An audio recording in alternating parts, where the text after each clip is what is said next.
Bienvenue dans L'être aimé, et aujourd'hui on reçoit Florian Alain. Dans cette émission, nous allons faire connaissance avec ceux que vous connaissez sans vraiment les connaître. Aujourd'hui, Florian Alain, comme vous pouvez le voir, fier breton, va nous présenter sa région, mais pas que. Dans cette émission, à portée littéraire, nous allons faire connaissance avec une personnalité de la littérature. Florian nous a ramené, pour faire connaissance, quelque chose qui lui tient à cœur. Tout d'abord, commençons avec la boisson. Un cidre brut bien de chez lui. Écoute, il est très bon. J'ai l'impression d'être à Brest, chez moi. Ah, donc la Bretagne. Voilà, exactement. Alors Florian, pourquoi en plein cœur de la Provence, sous le son des cigales, nous partageons un kouign-amann et du cidre brut? Eh bien, tout d'abord parce que je suis né à Brest, en Bretagne, à l'extrême ouest de la Bretagne, et que chez nous, le cidre et le kouign-amann, c'est ce qu'on déguste habituellement dans nos repas.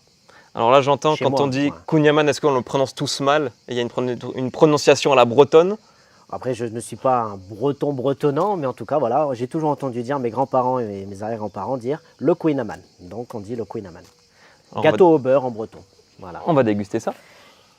Donc, gâteau au beurre, pour ceux qui ne connaissent pas la recette, donc c'est de la pâte feuilletée avec du beurre, du sucre, du beurre, du sucre, du beurre, du sucre qu'on met au four. En tout cas, c'est la réputation qu'on en a. Et l'idéal, bon là effectivement en extérieur c'est compliqué, mais c'est de le faire tiédir au four. Et D'accord. tu rajoutes dessus une petite lichette, comme on dit en Bretagne, de crème fraîche ou de glace à la vanille. C'est très bon à savoir. Voilà, et ça je peux te dire que c'est très bon. Et en plus avec le sucre, ça caramélise, c'est excellent. Alors, En tout cas, tu as très bien choisi, il est très bon. comme je vous ai dit, nous sommes dans une émission littéraire. C'est un peu curieux de commencer avec une assiette et un verre. Tout simplement parce que pour rentrer dans l'histoire de quelqu'un, la première étape, c'est par savoir ce qu'elle mange. Breton que tu es, j'aimerais que tu nous parles de la Bretagne. Tu as grandi en Bretagne, depuis quand as-tu quitté ta terre natale? Dis-nous Alors, tout. alors effectivement, donc, je m'appelle donc Florian Alain, j'ai 35 ans, né à Brest, donc à l'extrême ouest de la Bretagne, dans le Finistère. Donc Brest, une belle ville à l'extrême ouest de la Bretagne où j'ai grandi toute mon enfance. Florian Alain, aujourd'hui on te connaît parce que tu organises des événements, tu es le président de l'association Unisson.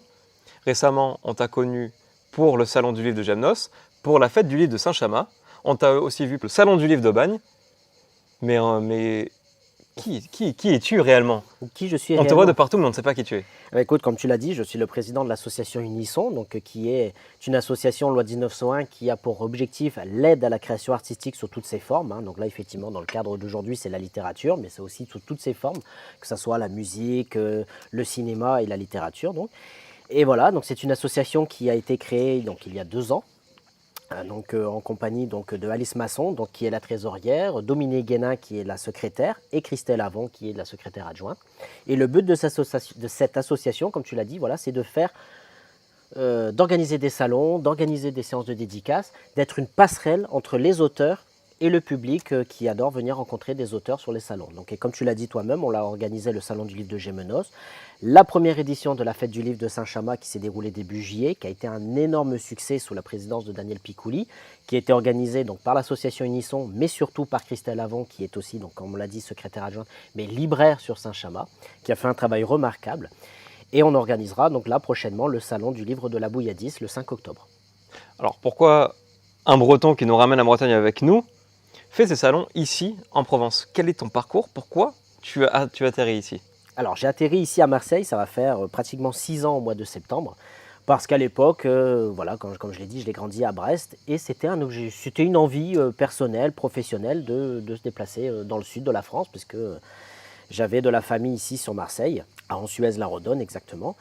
Et voilà, j'ai demandé à mon patron à l'époque, il y a 6 ans, voilà, vu que je travaillais dans une entreprise de commercial, de téléphonie, est-ce qu'il serait possible d'avoir une mutation? Ah bon, toi, tu voudrais aller où? J'ai dit, écoute, moi j'aimerais bien aller me rapprocher de ma famille sur Marseille. Écoute, ok, on te tient au courant. Donc ça, c'est au mois de mars. Au 1er avril, mon patron vient me voir, il me dit, écoute, il y a une place à Marseille qui se libère au 1er septembre si tu es dispo. Voilà, j'ai dit, l'occasion se présente. Donc on a fait les démarches et je suis arrivé ici au 1er septembre 2018, si je ne me trompe pas. Et voilà, et depuis, je suis ici, ça se passe très bien. J'ai le même temps, la même dynamique qu'en Bretagne, juste avec le soleil et la chaleur en plus. Donc pas trop le mal du pays. Non. Non. La Bretagne me manque, mais je suis très bien ici en Provence. Je suis arrivé ici pour des envies professionnelles, donc j'imagine que tu n'as pas toujours créé des événements littéraires. Eh non. Tu peux nous en parler un petit peu? Mais bien sûr. Alors, de base, je suis diplômé de menuiserie. C'est-à-dire qu'aujourd'hui, j'ai dans mes bagages un CAP menuisier que j'ai obtenu en 2007 chez les Compagnons du Devoir, à Brest. Et de là, c'est suivi. Donc, j'ai fait mes 2 ans d'apprentissage à Brest. J'ai eu mon CAP en poche et je suis parti sur ce qu'on appelle chez les Compagnons du Devoir le célèbre Tour de France. Donc je suis parti, moi j'avais choisi la ville, j'avais envie d'aller à Paris. Je ne sais pas pourquoi, j'adore cette ville et on le voit encore aujourd'hui avec les JO, j'adore cette ville, ce qu'elle dégage, le dynamisme et surtout l'architecture. Donc je dis je vais commencer ma carrière de menuisier chez les Compagnons du Devoir à Paris. Bon, j'ai pas eu trop de chance parce que j'ai pas atterri à Paris, mais à quelques kilomètres à côté de Mantes-la-Jolie, pour ceux qui connaissent, dans la ville d'Épône. Voilà. Au bout d'un an, donc voilà, j'ai travaillé là-bas pendant 1 an et au bout d'1 an, effectivement, on est en 2008, pour ceux qui savent, voilà, la crise financière est arrivée et malheureusement, l'entreprise où j'ai été avait quelques difficultés, donc les derniers arrivés, les premiers partis et je suis donc par obligation rentré sur Brest, j'ai quitté les Compagnons et j'ai commencé à faire quelques missions d'intérim dans la menuiserie. De là, je me suis intéressé, pourquoi, je ne sais pas, à la politique. Donc j'ai exercé un petit peu de politique, du militantisme à l'époque. Et j'ai été après appelé par un député européen qui a voulu que je sois son assistant parlementaire. Voilà, donc j'ai été aussi assistant parlementaire d'un député européen qui était aussi maire d'une grande ville en Bretagne. Où là, entre les compagnons et la politique, je me suis appris, tu vois, je me suis découvert une certaine, voilà, que j'étais quand même assez droit dans la vie, que j'étais carré, que j'aimais les choses faites, bien faites. Donc c'est peut-être de ça aussi que vient mon caractère, parce qu'on dit souvent t'es têtu. Ah mais c'est normal, je suis breton. Oui, mais il y a aussi ce côté où voilà, j'ai eu aussi une éducation où voilà, on aime les choses bien faites, on aime que les choses soient faites. Si je dis que je fais, je le fais. Quand tu commences à me connaître, quand je dis que je vais le faire, je le fais. Donc j'ai été assistant parlementaire, mais après j'ai enchaîné plein de petits boulots. Et aujourd'hui, je travaille, chose tout à fait arrivée comme ça, mais où ça se passe très bien. Je travaille aujourd'hui dans une association de protection de l'enfance. Alors, Florian, quand on mange ce kouign-amann, à quoi ça te renvoie aujourd'hui? Ce kouign-amann, tu ne nous l'as pas recommandé pour rien. Bah, quand je mange du kouign-amann et que je bois du cidre, je me rappelle les après-midi chez mes grands-parents. Voilà, c'est vrai que quand on était enfant, parce que j'ai un petit frère et une grande sœur, je suis au milieu, donc toujours la meilleure place. Et en fin de compte, c'est vrai que tu comprends. Et c'est vrai que voilà, quand mes parents travaillaient, c'était on va les déposer, comme je pense ça se passe dans beaucoup de familles, on va les déposer chez papy, mamie. Voilà. Et je me souviens de ces après-midi où des fois c'était les crêpes au Nutella, des fois c'était les crêpes au beurre de micelle, attention. Attention, ouais. Ah, mon Ici, Bretagne, on boit rigole beaucoup pas. du beurre doux, mais voilà, le beurre de micelle. Et c'est vrai que je me rappelle de ces après-midi où des fois mes grands-parents recevaient des amis, voilà, et qu'on mangeait du kouign-amann. Alors à l'époque, je le dis, on n'avait pas le droit de boire du cidre, mais j'ai un grand-père, voilà, avec qui je m'entends très bien, que c'est mon parrain d'ailleurs, et je l'embrasse, et avec qui de temps en temps me faisait goûter son cidre. Donc voilà, donc d'où vient cette idée du kouign-amann avec le cidre? C'est ces après-midi-là chez les grands-parents, où on mangeait, on buvait, et s'en suivait ensuite des parties de domino, de pétanque avec les grands-parents, et franchement, j'adore. Bon, on a aussi le Souchen, mais bon, ça, le Souchen, je me suis dit, bon, une interview en fin d'après-midi, si tu voulais qu'on soit bien dans l'émission, il valait mieux commencer par le cidre. Je te ferai goûter du Souchen quand tu m'aurais invitera, si tu m'aurais invité. Mais voilà, en tout cas, le Souchen, voilà, c'est un alcool à base de miel, sucré aussi, donc ça passe très bien, mais voilà, au bout de 2 verres, si tu n'as pas l'habitude... tu vois, comme on dit en Bretagne, tu vois danser la gavotte, quoi. Donc tu vois, c'est avec les petits doigts. Voilà. Tu as eu tout un parcours dans la menuiserie, dans la politique. Aujourd'hui, tu fais des événements littéraires. Mais on est en droit de se poser la question, est-ce qu'on peut être un personnage du monde littéraire sans pour autant être écrivain? Oh là, ça c'est toi qui le dis. En tout cas, moi je suis fier aujourd'hui de faire ce que je fais, d'avoir ce retour des auteurs, puisque c'est vrai que quand on organise des salons, on prend contact avec des maisons d'édition, avec des auteurs. Des fois c'est dur, parce qu'il y a des gens qui, quand tu arrives à les contacter, tu te dis, mince, j'ai réussi à les avoir, quoi. Tel auteur m'a répondu, telle maison d'édition m'a proposé tel et tel auteur, je ne m'y attendais pas. Donc dire que je suis un personnage littéraire aujourd'hui, non, mais avoir cette fierté de dire, voilà, tout ce qu'on a fait avant et comme je te le dis, tout ce qui arrive après, là aujourd'hui vraiment je suis fier d'avoir, à côté de Feuilleté, organisé cette première édition de la fête du livre de Saint-Chamas, sous la présidence de Daniel Picouli encore une fois, mais que tous les auteurs sans exception nous ont tous dit, ce que vous avez fait, cette première édition, c'est ce qui vaut en général, voilà, en termes de fréquentation, en termes de vente, en termes d'ambiance. En général, on voit ça sur les 3e, 4e éditions. Là, on a réussi à le faire sur une première édition. On avait des auteurs régionaux, on avait des auteurs locaux, on avait des auteurs nationaux. Tous sont repartis, le sourire aux lèvres, contents. On reçoit encore des messages aujourd'hui de satisfaction en disant bah voilà, je veux revenir l'année prochaine. Malheureusement, bah, les places elles sont quand même assez réduites. Mais voilà, mais en tout cas, voilà, personnage de la littéraire, je dirais, si tu le dis, oui. Mais voilà, surtout une fierté d'avoir organisé toutes ces En choses-là. tout cas, aujourd'hui, vers le pays d'Aubagne, quand on entend parler d'un salon du livre, souvent Florian Alain n'est pas très loin. Ah bah oui, oui, après je remercie encore une fois la ville d'Aubagne et son parrain, Bruno Carpentier, qui m'a fait bon, bah, cet honneur d'être depuis la première édition. Donc là, on arrive bientôt sur la troisième. D'être donc ce qu'on appelle ici le monsieur loyal, c'est-à-dire la personne qui tient le micro, qui anime le salon, qui fait les interviews avec les auteurs. Et franchement, je peux vous assurer que voilà, c'est quelque chose que j'aime faire. Tu me donnes un micro, je t'anime ce que tu veux. Bon, sauf ton émission, je te rassure. Je me pique pas ma place. Hein. Non, non, non, ça c'est non, non. Mais voilà, en tout cas, voilà, être le monsieur loyal du salon de la ville d'Aubagne. Encore une fois, merci à la ville d'Aubagne, merci à Bruno Carpentier pour sa confiance. Mais encore une fois, voilà, si je fais ça aujourd'hui, c'est parce que, bon, d'accord, on aura peut-être l'occasion d'en parler, mais j'aime lire. J'aime ce monde de la littérature, mais c'est surtout rencontrer du monde. Et c'est déjà ce que je faisais un petit peu dans le monde de la politique, mais bon, un peu différemment aujourd'hui, mais c'est d'aller en contact des gens, parler de choses qui nous intéressent. Et c'est vrai que le monde de la littérature, les auteurs, souvent on dit « Ah, mais c'est les auteurs, un peu comme les acteurs, ah, c'est des gens fermés, c'est difficile de discuter avec eux. » Alors que le livre, justement, il demande à être ouvert. Et bien avec ces auteurs-là et avec les gens qu'on invite, on arrive à le faire et c'est ce que j'apprécie. C'est intéressant ce que tu dis parce que c'est tout le but de cette émission. C'est que l'écrivain a un petit peu cette place mystique dans le monde. On connaît un petit peu les acteurs, c'est facile de savoir tout sur eux. Les écrivains, c'est un peu différent. Et c'est intéressant d'avoir des personnages comme toi parce que c'est grâce à toi que ces écrivains se rencontrent, que ces écrivains se montrent au monde grâce à ces salons. Tu gravites tout le temps dans ce monde littéraire. Toi, Florian Alain, aujourd'hui, à travers ton expérience que tu as obtenue durant ces salons passés, durant tes interventions notamment au salon des écrivains du Pays Aubagnais, qu'est-ce que ça présage de ton futur? Qu'est-ce que ça présage du Florian Alain que tu veux devenir? Voilà, très bonne question. Moi, ce que j'aimerais demain, enfin, si ça peut être un des projets, c'est vraiment d'avoir mon entreprise d'animation, d'organisation d'événements culturels. Voilà, pour ceux, on aura peut-être encore une fois l'occasion d'en parler, mais c'est vrai que moi aussi, j'ai animé une émission littéraire où je recevais tous les vendredis soirs des auteurs à venir discuter de leurs livres et de leur passion, avec Sonia Robinard, donc, qui faisait les chroniques des livres, avec Marie Méran, qui lisait des extraits en direct. Et je m'étais dit, voilà, moi, c'est ça que je veux faire aujourd'hui. C'est vraiment aujourd'hui d'animer un talk show, d'animer quelque chose où les gens, tous les vendredis, ça devient le rendez-vous. On me dit souvent, Florian, t'es le Jean-Pierre Pernaut du 20h. Parce que l'émission se passait à 20h. Et je me suis dit, bah pourquoi pas? Chiche, comme je te l'ai dit tout à l'heure, moi quand je dis que je le fais, voilà, je le fais.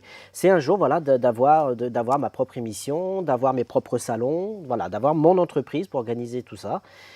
Et pourquoi pas un jour ouvrir aussi une librairie pour recevoir des auteurs, discuter avec les gens. Moi, ce qui m'intéresse là-dedans, c'est voilà, c'est pouvoir discuter avec les gens, dire tiens, tel livre tu l'as lu, non, pourquoi? Bah, parce que je connais pas l'auteur, de te faire connaître l'auteur, que tu lis le livre et en fait après on échange le Queen Amand, le cidre, ce que tu veux autour de cet auteur, autour de ses lectures. Moi, c'est vraiment ça que je veux. Et si ça peut devenir mon métier, avec grand plaisir. Alors, on reste sur le domaine littéraire. Tu nous parles d'une potentielle librairie.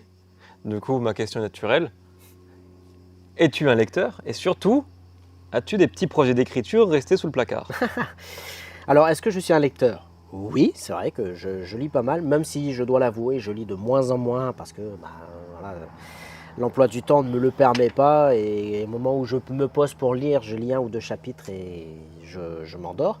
Mais en tout cas, voilà, je suis un très grand lecteur parce que j'aime aussi faire des retours de lecture, échanger avec les auteurs. Et est-ce que j'ai pour le projet d'écrire? Eh ben, je vais te l'avouer que j'ai commencé à écrire quelques lignes sur un format Word. Bon, j'avais commencé ça il y a quelques années. Hein. Voilà. Donc il y a quand même une ambition aussi de peut-être montrer ton livre sur un salon. Comme disait mon Napoléon, impossible n'est pas français. Donc je te l'avoue, voilà, j'ai aujourd'hui un texte et demi. Voilà, parce que j'avais commencé à écrire quelque chose sur quand j'étais chez les Compagnons. Parce que petite anecdote, et je pense que j'en ai jamais parlé, c'est que tous les soirs, quand j'étais chez les Compagnons du Devoir, tous les soirs, en fait, si tu veux, je ne vais pas dire que c'est comme à l'armée, bon, c'est assez strict, il y a des règles à respecter, mais il n'y avait pas de couvre-feu. Mais à partir du moment où on disait tout le monde au lit, bon, il ne fallait pas que tu sois dans la cour en train de traîner. On se demandait qu'est-ce que tu faisais là, et voilà. Et moi, mon truc, c'était d'aller dans la cuisine tous les soirs et j'appelais mon père. Parce qu'avec mon père, on parlait de tout. On parlait de politique, on parlait de tout. Aujourd'hui, on parle littérature, mais on continue à parler politique. Même si c'est moins passionnant qu'à l'époque, mais on continue à parler politique. Et là, en fin de compte, je l'appelais. Et j'avais commencé à écrire en disant, bah voilà, je suis chez les compagnons. Un peu comme un journal, si tu veux. Voilà, avec mon père, j'ai dit ça, j'ai dit ci. J'avais eu la chance d'aller visiter l'Élysée à l'époque parce qu'on avait participé aux Journées du patrimoine, de l'Assemblée nationale. Un peu Donc, tu veux, la Madame de Sévigné des temps modernes. voilà, c'est ça. J'écrivais en disant, aujourd'hui j'ai fait ci, aujourd'hui j'ai fait ça. Et l'autre jour, je suis tombé dessus. Et j'avais commencé à écrire aussi, mais ça c'était plus en 2010. J'ai commencé un thriller. Voilà. D'accord. Pourquoi ? Et encore, je te dis 2010, ça c'était 2010, c'était pour les compagnons. Mais là, récemment, ça devait être en 2018-2019. Pour la petite anecdote, voilà, parce que bon, j'ai eu une vie avant avec une personne qui avait une fille. Et son devoir, c'était avec un auteur que tu connais, Emmanuel, René Frény, qui devait intervenir dans son lycée et qui lui avait dit, bah tiens, un écrivain connu à Marseille, très notamment. Connu, René Frény, avec son dernier livre, Minuit dans la ville des sons chez Gallimard. Et enfin, quand le devoir, c'était écrivez 3-4 lignes sur le début d'une histoire et ensemble, on essaiera d'écrire la suite. Bon, ma belle-fille à l'époque, c'était tiens, Florian, toi qui aimes lire, toi qui es littéraire, bon, tiens, commence à écrire un truc. Bon, j'avais commencé. Bon, je lui ai donné, elle est partie en cours avec. Mais ce qu'elle ne sait pas ou ce que les gens ne savent pas, c'est que moi, j'ai continué derrière. Oui. Et je suis arrivé aujourd'hui, on va dire, sur un Word, je suis arrivé à peu près à 25-26 pages. Et on m'a dit, 25-26 pages sur un Word, ça commence à faire un petit bouquin. Donc voilà, pour l'instant, je n'ai pas continué, mais est-ce que je continuerai? Pourquoi pas, un jour, on essaiera. Donc trouver le livre de Florian Alain un jour sur un rayon n'est pas exclu. Ah bah écoute, impossible n'est pas français, comme on l'a dit. Donc si un jour on l'a, mais pourquoi pas? On a parlé de tes origines, on a parlé du fait qu'ici on tourne en plein cœur de la Provence, on peut l'entendre derrière peut-être. Alors si on lit un petit peu ces deux sujets, on arrive très rapidement sur les langues régionales. Ici, on a notre fier provençal. Vous avez votre breton. Mais malheureusement, à l'inverse du provençal qui a été amené au prix Nobel par Frédéric Mistral, vous n'en avez pas eu cette chance. Aujourd'hui, les mots bretons sont très peu connus en France. Toi, quelle relation tu as avec cette langue? Qu'est-ce que tu penses de l'usage de ces langues régionales? Est-ce que tu penses que c'est quelque chose qui doit être porté à crédit? Est-ce que c'est une partie du passé qui doit être oubliée? Non. Et parles-tu un petit peu de breton? Alors, est-ce que je parle le breton? Non. Est-ce que je connais quelques mots? Bon, comme tout le monde connaît, le kenavo, qui veut dire au revoir, à bientôt. Au revoir, à bientôt, en breton, ça se dit kenavo avechal. Voilà, kenavo avechal, ça, quand on te dit ça, c'est au revoir, à bientôt. Après, tu as degemermat, qui veut dire bienvenue en Bretagne, bienvenue, pardon. Après, tu as Nedeleg Lawen qui veut dire Joyeux Noël, Bloavezmad qui veut dire bonne année. Après, bon, comme toutes les langues, il y a des insultes, machin. Bon, ça, on ne le dira pas, mais en tout cas, voilà. Moi, elles sont importantes dans le vocabulaire, ceci dit. Oui, surtout que moi, le rapport que j'ai avec la langue bretonne, c'est encore une fois avec mes grands-parents. Parce qu'en général, dans les repas de famille, quand ça commençait à parler breton, et j'ai entendu mon père dire ça aussi, mais avec ses grands-parents, avec ses parents. Là, tu te disais, tu regardais les frères et sœurs, les cousins, tu disais, bon, là, c'est le moment de déguerpir parce que ça va parler sérieux et que, voilà. Voilà, mais voir mes parents parler breton, j'en ai des souvenirs. Entendre ma grand-mère me dire, pimor. Pimor, ça veut dire cochon. Pourquoi? Parce que j'avais souvent l'habitude, bon là, je le fais pas, je me tiens, mais j'avais peut-être souvent l'habitude de mettre à manger sur mon pantalon. Bon, ça m'arrive encore une fois. Mais d'entendre ma grand-mère me dire, Florian, pimor, cochon. Voilà. Corky, crotte de chien. Voilà, c'est la petite insulte. Voilà. Et, des fois, elle sortait ça comme ça. Corky, crotte de chien. Bon, pourquoi? Quand elle s'énervait, c'était comme ça. Ma grand-mère, quand elle s'énerve, elle parle breton. C'est bon à savoir. Et voilà. Mais voilà le rapport que j'ai avec la langue bretonne. Après, moi, je suis pour qu'on revendique les langues régionales comme on peut revendiquer le drapeau. Bien sûr. Tu vois, là aujourd'hui, tu m'as dit, je suis né avec mon drapeau breton, je suis fier du drapeau breton, comme je suis fier de mon drapeau français, tu vois, et on le voit aujourd'hui avec les JO, encore une fois, tu as les drapeaux français partout, et tu regarderas, tu auras toujours un drapeau breton.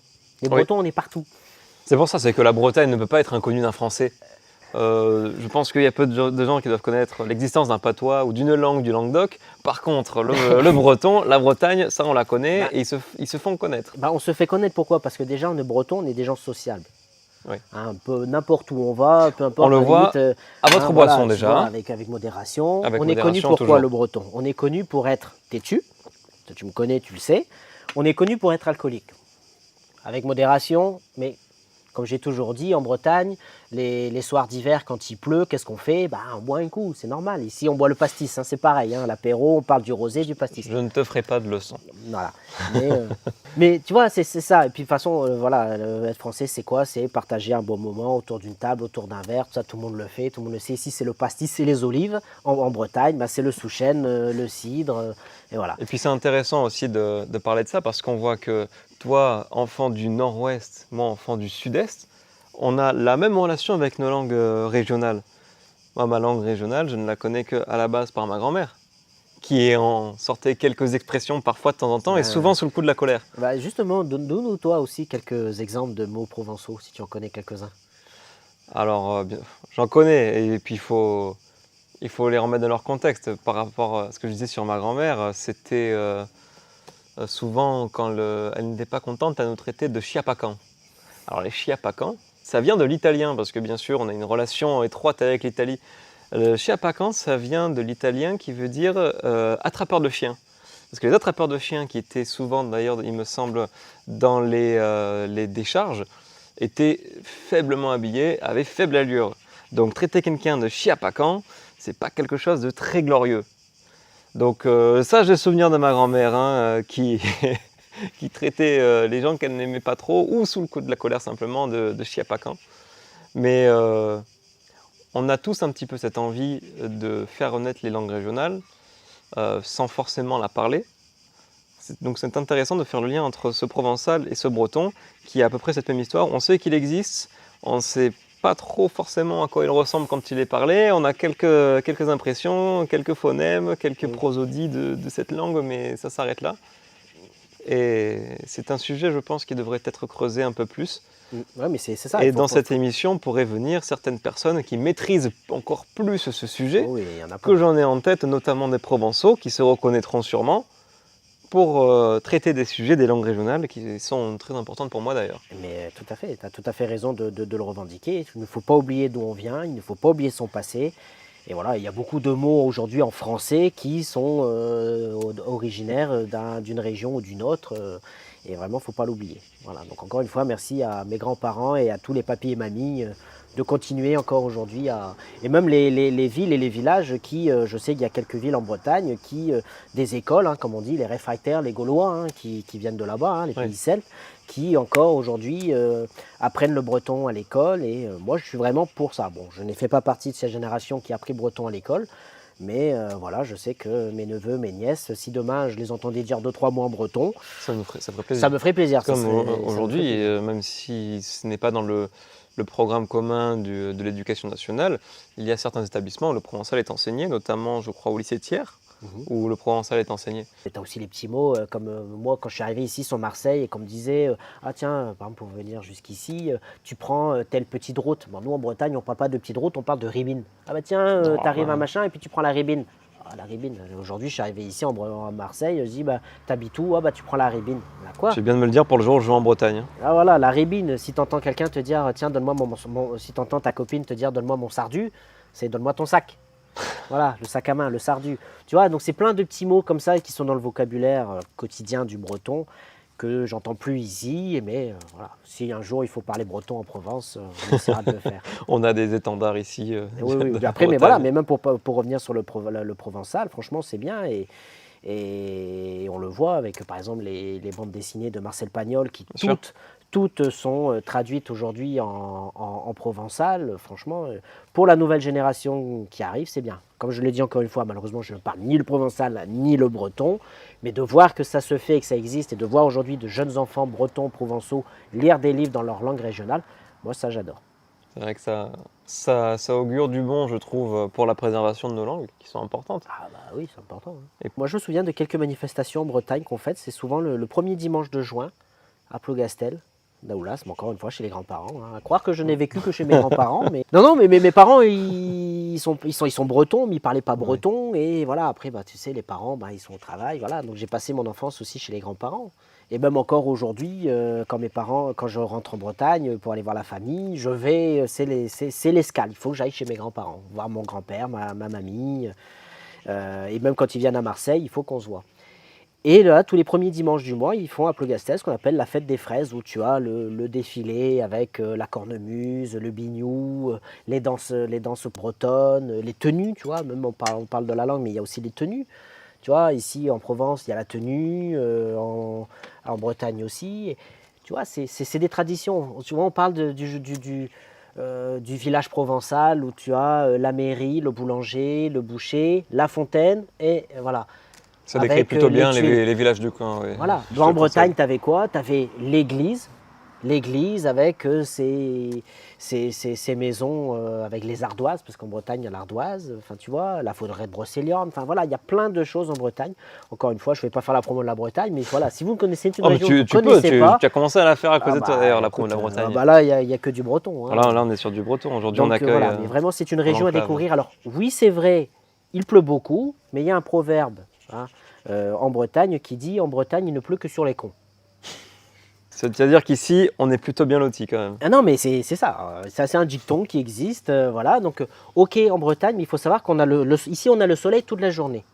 En Bretagne, on a le soleil plusieurs fois par jour. Voilà. Mais on a un petit peu de C'est pluie. pas... On a toutes les saisons dans une seule journée. D'ailleurs, pour ceux C'est vrai. pour ceux qui connaissent, hein, il y a le pont de Plougastel, hein, qui s'appelle le pont de l'Iroise, qui sépare Brest et Plougastel. D'accord. Et mon grand-père avait toujours dit, il dit toujours, voilà, quand tu vois le pont de Plougastel, quand tu le vois, c'est qu'il va pleuvoir.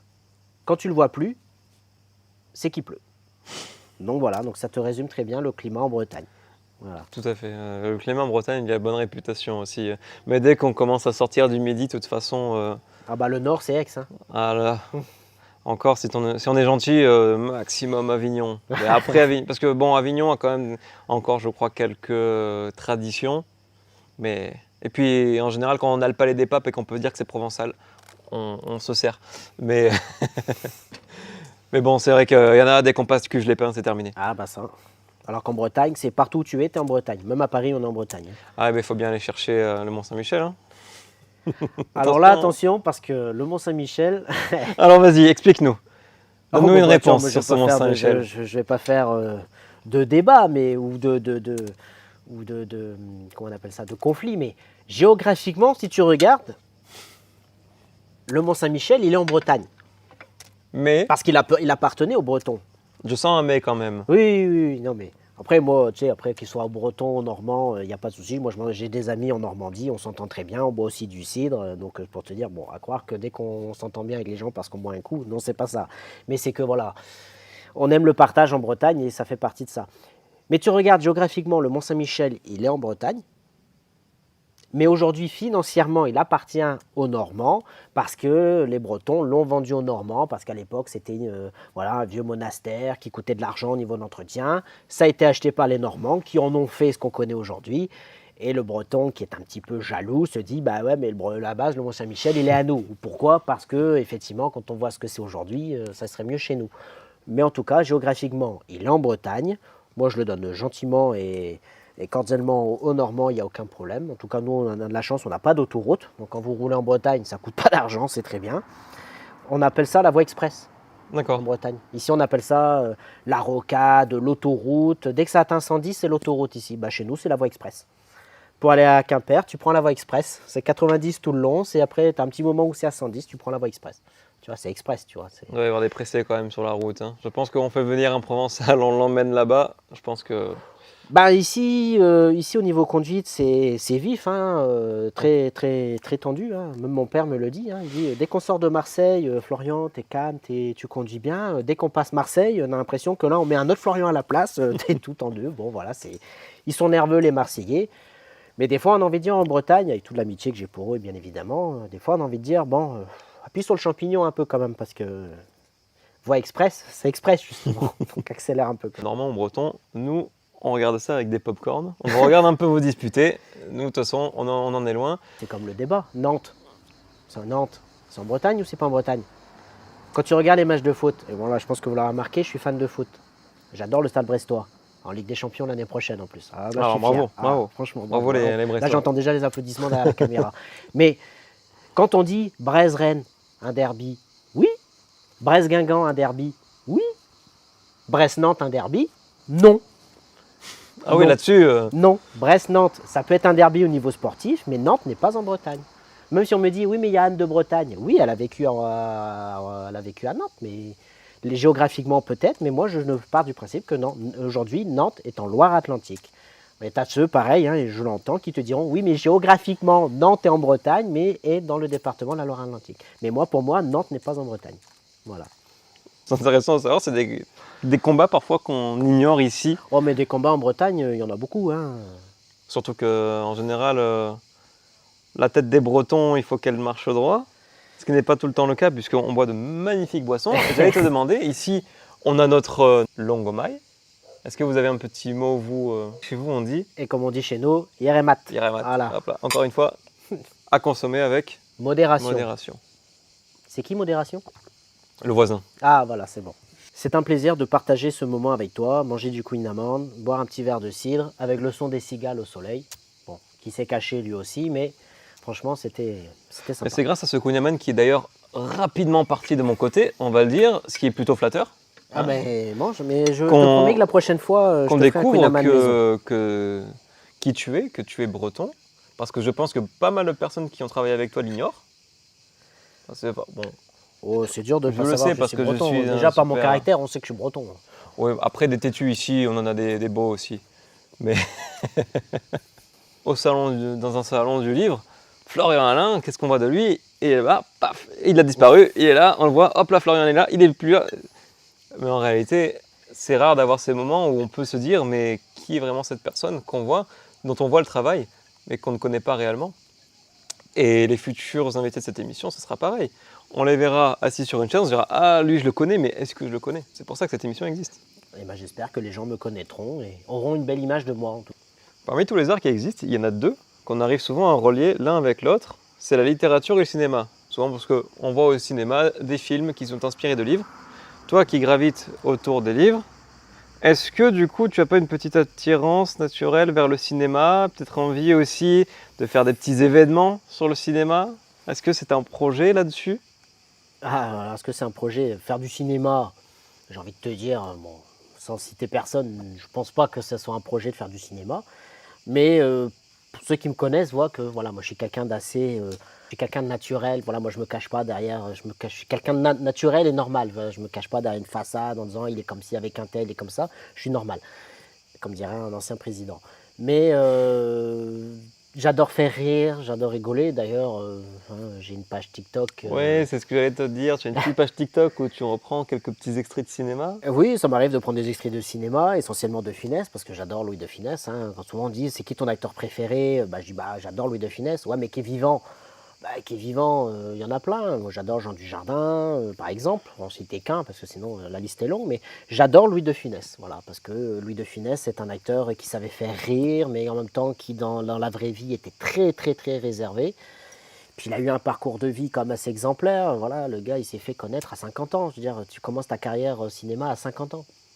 Ouais. Là, moi, j'en ai 35. Tu me dis tout à l'heure, Florian, est-ce que tu as des projets? J'ai envie de faire ci, j'ai envie de faire ça. Lui, son rêve, c'était de faire du cinéma. Il a commencé pianiste. Il finit à faire du cinéma à l'âge de 50 ans. Et quand tu vois ses films, La Grande Vadrouille, la série Les Gendarmes, Oscar, Le Grand Restaurant, tu te dis, mais j'adore. Et puis bon, il avait ses mimiques, qui lui aussi a été inspiré de ses mimiques de sa grand-mère. Voilà, donc moi j'adore De Funès, donc régulièrement sur mon compte TikTok, je récupère des sons, extraits. pour ceux qui connaissent un peu TikTok, hein, tu récupères le son, t'en fais une vidéo, voilà, donc ça j'adore faire ça. Maintenant, après faire du cinéma, j'ai envie de te dire pourquoi pas un jour. Si demain quelqu'un me dit, tiens Flo, j'ai vu tes TikTok, est-ce que ça te dirait de tourner dans un film? Pourquoi pas? Si un réalisateur voit ça et qui cherche... Ah bah moi je suis ouvert à tout, après j'ai envie de dire, j'ai 35 ans, la vie est devant moi, écoute... Peut-être que dans 15 ans, tu perceras alors. Comme Écoute, ton peut-être idole. et pourquoi pas imaginer que mon livre soit adapté au cinéma et que je joue le rôle principal. Non seulement j'aurais écrit un livre, et en plus j'aurais fait du cinéma. Et en plus, le réaliser peut-être. Eh Non. ben écoute, on verra. Pourquoi pas? Mais non, mais en tout cas, voilà, le cinéma, moi j'adore. Et c'est vrai qu'aujourd'hui, voir beaucoup de livres adaptés au cinéma. Mais par contre, je reste persuadé qu'il faut toujours lire le livre avant d'aller voir le film au cinéma, parce que j'en ai fait les frais une fois avec le film Labyrinthe. Ah J'ai oui. commencé à lire la série Labyrinthe, je me suis éclaté, j'ai été voir les films en me disant, bon bah voilà, vu que c'est tome 1, tome 2, tome 3, voilà, et au final, au bout de la deuxième, t'es tout spoilé de toute la série, et je sais que j'ai coupé là, donc Après, Voilà. Labyrinthe, t'es pas un petit peu, on va dire, amené pour un public un peu jeune à la base, le film? Non, après Peut-être que c'est c'est toujours un pareil. choix aussi de C'est, tu sais, souvent on te production. dit le fantastique c'est plus pour les jeunes, ça c'est plus pour les anciens. Moi je pense pas qu'il y ait un style prédéfini pour les jeunes, les moins jeunes. Je pense que tout le monde peut lire de tout. Après ça plaît ou ça plaît pas. Moi je sais que personnellement je suis plus thriller. Je sais que la science-fiction au début j'avais dit je ne supportais pas, j'aimais pas parce que moi tout ce qui est robots, extraterrestres, franchement, en film limite, mais en livre pas du tout. Et pourtant j'ai lu des livres de science-fiction. Donc je peux dire Seven de Sarah Supplisson, encore une jeune auteure de la région, avec qui j'ai lu le tome 1 et le tome 2. C'est de la science-fiction, c'est apocalyptique, mais en même temps du réel, et j'ai beaucoup aimé. Donc tu vois, comme quoi il faut jamais dire jamais, mais voilà, non, moi je suis plus thriller, et au niveau des films c'est pareil. Moi tout ce qui est Alien et tous ces trucs-là, tu vois, c'est pas des films où je vais me bousculer pour les voir. Ça te Non, touche pas. non, Et non. donc, avant de terminer, avec tous ces livres dont tu fais la promotion par tes événements, si tu devais en recommander un, tu saurais le choisir? Ah, tu sais, Ou un auteur? là c'est comme demander à un Breton l'alcool qu'il préfère. Faut tous se tester pour savoir. Non, blague à part, non, non, c'est difficile de te dire ça. Je sais que si je dois répondre à la question de quel livre t'a fait pleurer, Oui, je te dirais un livre de Jacques-Laurent Amar, d'accord. Jusqu'où va l'amour, avec un grand A. Franchement, ça c'est le premier livre qui m'a fait pleurer. Je me rappelle, non seulement c'est émouvant parce qu'il me l'a offert pour mes 30 ans, avant qu'il soit sorti. Donc tu vois, j'étais un des premiers à le lire, et je peux le dire, d'ailleurs c'est marqué dans son livre, à la fin des remerciements. Et c'est vraiment le livre qui m'a fait pleurer. Où j'étais dans mon lit, j'ai lu les livres, et j'ai C'est pleuré. fort quand même. Ah oui, pourtant moi pour me faire pleurer, enfin quoi que je suis assez émotif quand même, c'est mentir. Non, non, je suis assez émotif, mais c'est vrai que ce livre-là m'a fait pleurer. Après, qu'est-ce que j'aime bien comme livre? Moi j'aime bien tout ce qui est les romans historiques. Là en ce moment je suis en train de lire le livre d'Alexandre Murat, Mhm. qui est le tome 2 de Aranea, qui est Alexandre Murat, que peut-être que tu connais, qui est Oui, le descendant direct du maréchal Murat, qui était, on en parlait tout à l'heure, Napoléon, qui général de était avec Napoléon. Napoléon Ier. Donc voilà. Et donc voilà, c'est le descendant direct qui a eu en héritage de Napoléon. Donc Murat a eu de la part de Napoléon un aigle en argent qui était sur l'argenterie de Napoléon à Sainte-Hélène. Napoléon a donné ça à Murat, qui Murat a donné à son fils, qui a donné à Satan. Et en fin de compte, c'est arrivé dans les mains d'Alexandre Murat et qui a écrit un livre là-dessus. Donc tu vois, mélange thriller, historique, tout ça, c'est vraiment aussi un livre qui me plaît. Et d'ailleurs, en parlant de cinéma, si un jour Aranea peut être adapté en cinéma, si vous aimez ce genre de livre, Da Vinci Code, Oui. tu vois, tout ce qui est... je sais qu'Aranea se rapproche beaucoup de ça. Et ça, voilà, Da Vinci Code, par exemple, c'est le genre de film que j'adore. En tout cas, Florian, merci pour cet échange. Bah, merci à toi de m'avoir invité, merci à tous ceux qui nous ont accueillis aujourd'hui. Et c'est autour d'une assiette et d'un verre qu'on a appris à te connaître, Bah, écoute, enfin. Après tous ces événements, tous ces endroits où on te voit courir à droite à gauche, enfin on apprend à te connaître. bah, merci à toi de m'avoir invité et merci Et aussi à tous ceux qui nous regardent, parce que bah, sans eux, on ne serait pas là. Souvent, les acteurs, les auteurs nous disent sans les lecteurs, sans les spectateurs, on ne serait oui, pas là. Mais j'ai envie de te dire, un moi, auteur n'est rien sans son lecteur, et dans ton cas, un organisateur d'événements n'est rien sans ses visiteurs. mais c'est ça. Donc vraiment, merci à tous ceux qui nous regardent. Merci à toi de m'avoir invité et longue vie à l'être aimé. Comme on dit chez vous, Eh ben, en tout cas, Yeremat, Yeremat, merci à toi de m'avoir invité. merci à toi Et d'être comme on venu. dit, Kenavo Avechal.